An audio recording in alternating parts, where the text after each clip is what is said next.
Hello friends, good morning to you all. My name is Harshit Divedi. So today I will discuss Indian Council Act of 1909. So maybe many of us don't know that the Indian Council Act of 1909 was also famously known as the Minto Morley reforms or the Morley Minto reforms. So at that time, Lord Morley was the Secretary of State of India and Lord Minto was the then Viceroy of India. So, this Indian Council Act of 1909 or the Morley Minto reforms made considerable changes that had the potential of changing the administrative scenario of the country to a huge extent.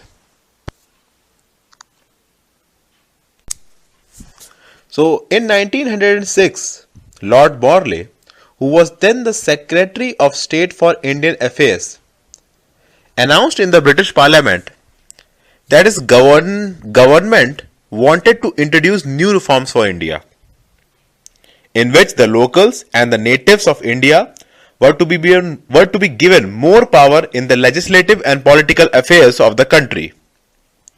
With this, a series of correspondences and addresses were exchanged between him, that is, between Lord Morley, the Secretary of State of Indian Affairs, and Lord Minto, who was then the Viceroy of India. A committee was then appointed by the Government of India to propose a scheme of reforms. When the committee submitted its report, and when that report got the approval of Lord Minto and Lord Morley, the Act of 1909, that is the Indian Council Act of 1909, was passed by the British government, by the British Parliament. So this Indian Council Act of 1909 is very commonly also known as Minto-Morley reforms. And here I will state some of the most important characteristics features of the Indian Council Act of 1909.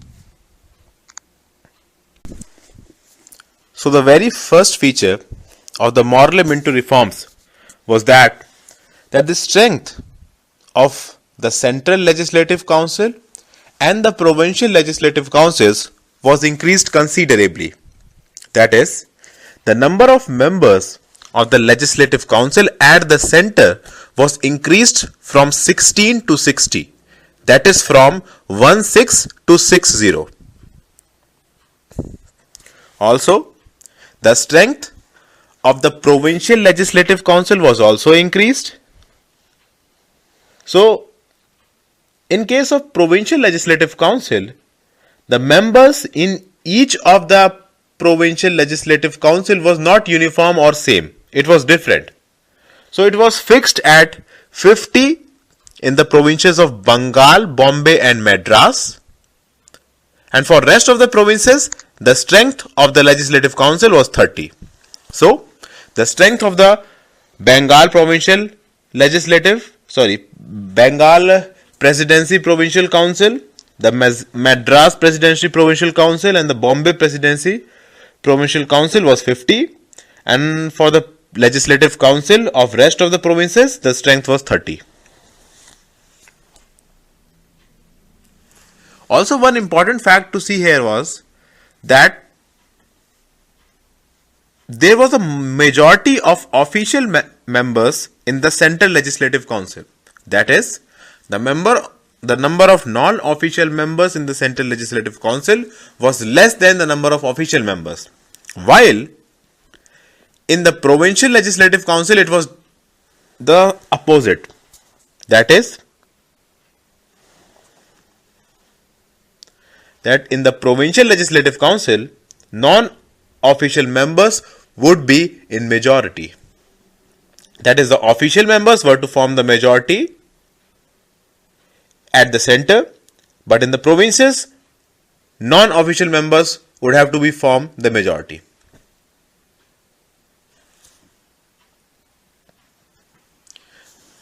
The second most important feature of this Indian Council Act of 1909, that is the Minto-Morley reforms, was that the deliberative function of the legislative councils at both the central and state level were significantly and considerably increased. That is, the members of legislative council were permitted to discuss the budgets, they were permitted to suggest the amendments and even to vote on them or to pass a resolution on them. They were also allowed to ask supplementary questions during the legislative proceedings. So a whole lot of powers were given to them, which was not given to them in the previous acts.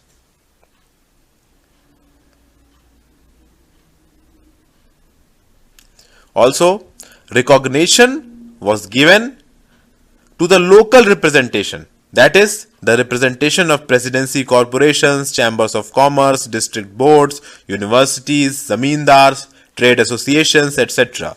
These local bodies were given separate representation. Now,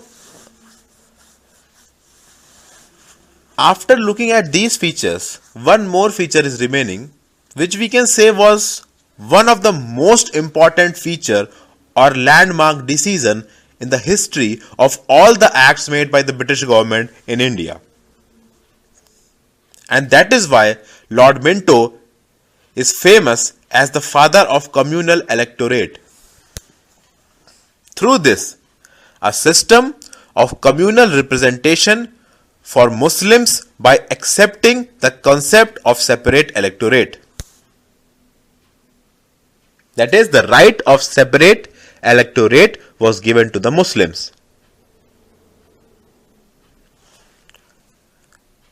Under this, the Muslim members were to be elected only by the Muslim voters. Thus, indirectly, communalism and religionism was legalized by the British government.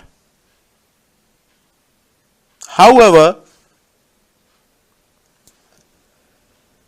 this act was criticized by many scholars as they thought that this particular process and this particular system of introducing separate electorate will encourage communalism and will further separate the two main communities of India, that is the Hindus and the Muslims.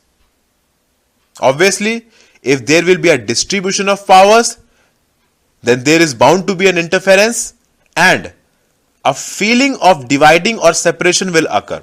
However, many scholars suggested that this act of communal electorate should be repealed immediately. So, these were the main important acts of the Minto-Morley reforms. I hope you like this lecture. In my next lecture, I will tell you about the Government of India Act of 1919. So friends, thank you for listening this audio tutorial. We'll meet soon.